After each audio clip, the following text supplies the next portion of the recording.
আসসালামু আলাইকুম everyone, welcome করছি সবাইকে নতুন একটা ভিডিওতে। আজকে দেখাবো বাবুর্চি স্টাইলে ডিমের কোরমা রেসিপি। তো নিয়েছি বাদাম হাফ কাপ পরিমাণের, কিশমিশ 10-12টা, কাঠবাদাম নিয়েছি 4টা, নিয়েছি 1 কাপ পরিমাণের পেঁয়াজ আর 3টা কাঁচামরিচ। এগুলোকে আমি ভালো করে ব্লেন্ডার করে নেব।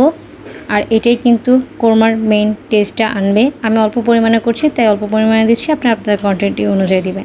আমি এখানে 1 কাপ পরিমাণের দুধে দিয়ে দিয়েছি সিরকা বা ভিনেগার যেটাই বলেন, প্রায় 2 চা চামচের মতো। আর এখানে হাফ চা চামচ আদা রসুন বাটা নিয়েছি, দুইটাই হাফ চা চামচ করে। আর এখানে নিয়েছি হাফ চা চামচ জিরা গুঁড়ো, হাফ চা চামচ গরম মশলা গুঁড়ো, হাফ চা চামচ গোলমরিচ গুঁড়ো, 1 চা চামচ চিনি আর লবণটা স্বাদ মতন। ডিমগুলোকে হালকা করে ভেজে নিচ্ছি।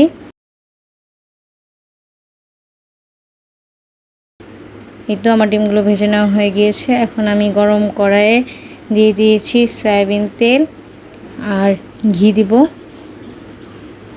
আপনারা চাইলে সম্পূর্ণটা ঘির উপরে করতে পারেন। আমি কিন্তু এটা সম্পূর্ণ অথেন্টিক বাবুর্চি স্টাইলে করছি। আমার কোনো ভুল ত্রুটি হলে অবশ্যই সবাই আমাকে ধরিয়ে দিবেন, বুঝিয়ে দিবেন। আর আমি এগুলো সব কিছুর পরিমাণটা ডেসক্রিপশন বক্সে দিয়ে দিব আবারও। আর আমার সাথে আরও ভালোভাবে যুক্ত হতে চাইলে অবশ্যই সবাই আমার ফেসবুক পেজে অ্যাড হয়ে যাবেন। আমি ফেসবুক পেজের লিঙ্ক ডেসক্রিপশন বক্সে দিয়ে দিব। ইভেন কি উপরে নামও দেওয়া আছে মরিয়ম মারিয়া, আপনারা অ্যাড হয়ে যেতে পারেন। আমার সব কিছুর আপডেট প্রথমে আপনারা ওখান থেকেই পাবেন। দিয়ে দিয়েছি তেজপাতা আর দারচিনি, আর দিয়েছি পেঁয়াজের কুচি। আমি এখানে সামান্য পরিমাণে পেঁয়াজের কুচি ব্যবহার করছি। এটা জাস্ট একটা ব্রাউন কালার করব, ব্যারেস্তা টাইপের করে নেব। ভিডিওটা দেখতে দেখতে অবশ্যই সবাই চ্যানেলটা সাবস্ক্রাইব করে দেবেন, ভিডিওতে একটা লাইক করে দেবেন। আপনারা ভিডিও দেখেন এটা তো আমি খুশি হই, বাট আপনারা লাইক করেন না। লাইক করলে হয়তো বা একটু খুশি হয়ে যাব। আর অবশ্যই চ্যানেলটা সাবস্ক্রাইব করে দেবেন। আপনাদের ভালোবাসা আমার খুব খুব খুব দরকার। অলরেডি আপনারা আমাকে অনেকেই ভালোবাসেন, অনেকেই আমার চ্যানেলটা সাবস্ক্রাইব করেছেন, তাদেরকে অসংখ্য ধন্যবাদ। এভাবে আমাকে এগিয়ে নিয়ে যাবেন। আশা করি নেক্সটে আপনাদের জন্য ভালো কিছু নিয়ে আসবো। আর অবশ্যই আপনারা কমেন্ট করে জানাবেন যে আমি কী ধরনের ভিডিও আপনাদের সামনে রিপ্রেজেন্ট করব। আমি চেষ্টা করব আমার দিক থেকে সম্পূর্ণ ভালো একটা ভিডিও দেওয়ার, ভালো কোয়ালিটির ভিডিও দেওয়ার।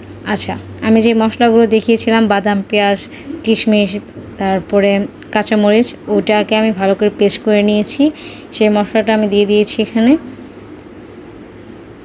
আমাদের ডিমের কোরমার মেন টেস্টটাই ওই মশলাটা দিবে, যেটা আমি বাবুর্চিদের কাছ থেকে শুনেছি বা দেখেছি বা ওনারা বলেছে। এই তো এখন দিয়ে দিয়েছি আদা রসুন, সেটাকে ভালো করে ভুনে নেব। মশলাটা ভালো করে ভুনে নেবেন। আমি ভালো করে এই মশলাটা ভুনে নিচ্ছি। যেটা বলছিলাম, আমি এই পথের একদমই নতুন যাত্রী। আপনারা অবশ্যই আমাকে এই পথে এগিয়ে যেতে সাহায্য করবেন। আমি নতুন একজন ইউজার, আপনারা অবশ্যই আমাকে সাপোর্ট করবেন, আমার চ্যানেলটা সাবস্ক্রাইব করবেন। আশা করি আপনাদের ভালোবাসায় আমি অনেক দূরে এগিয়ে যাব। এই তো মশলাটা ভুনে নিচ্ছি আমি ভালো করে। এখন আমি দিয়ে দিব কাঁচামরিচ ঝালের জন্য। আমি এটা খুব একটা ঝাল দিচ্ছি না, কোরমা তেমন একটা ঝাল হয় না, বাট আপনারা যদি ঝাল পছন্দ করেন সেক্ষেত্রে আপনারা কাঁচামরিচ অ্যাড করতে পারেন। বাট শুকনো মরিচের গুঁড়োটা অ্যাড করলে দেখা যায় কি কালারটা চেঞ্জ হয়ে যায়, আর এটা খেতেও এতটা ভালো লাগে না। আমি কিন্তু একদম চেষ্টা করেছি আনকাট একটা ভিডিও দেওয়ার, যেটাতে আপনারা একদম সম্পূর্ণ টোটালি সব কিছু শিখতে পারবেন। এরপরে দিয়ে দিচ্ছি সেই গোলমরিচের গুঁড়ো, গরম মশলা গুঁড়ো, জিরা গুঁড়ো আর চিনি দিয়ে ভালো করে নাড়িয়ে নিচ্ছি। এই মশলাটাকে আমি ভালো করে ভুনে নেব। এখন কালারটা একটু চেঞ্জ হলেও মনে হলেও যখন আমি দুধ দিব তখন কালারটা ঠিক হয়ে যাবে। এই যে আমি ভালো করে ভুনে নিলাম, কাঁচা গন্ধটা চলে যাচ্ছে। চলে যাওয়ার পরে আমি এখানে দিয়ে দিব দুধটা, ওই যে ভিনেগার দিয়ে রেখেছিলাম দুধটা, সে দুধটা দিয়ে দেব। এখানে আপনারা প্যাকেট দুধটা যেটা আছে সেটাও ব্যবহার করতে পারেন। 3 টেবিল চামচ গুঁড়ো দুধের সাথে 1 টেবিল চামচ আপনারা ভিনেগার দিবেন আর 1 কাপ পরিমাণ পানি দিবেন, দিয়ে ভালো করে মিশিয়ে নেবেন। মানে মিশিয়ে নেওয়ার 15 মিনিটের মধ্যে আপনারা রান্নাটা স্টার্ট করে দেবেন। এই তো মশলাটা ভুনে আসলে আমি দিয়ে দিয়েছি ডিমগুলো দিয়ে ভালো করে আমি বলক আনবো। এটাকে তেমন এতটা সিদ্ধ করা লাগবে না, বাট ঝোলটা গ্রেভিটা ভালো হওয়ার জন্য বা টেস্টটা একটু সুন্দর হওয়ার জন্য আমাদের একটু জাল করতে হবে। তো আমি এখানে সামান্য পরিমাণ পানিও দিয়েছি, খুবই সামান্য দিয়েছি।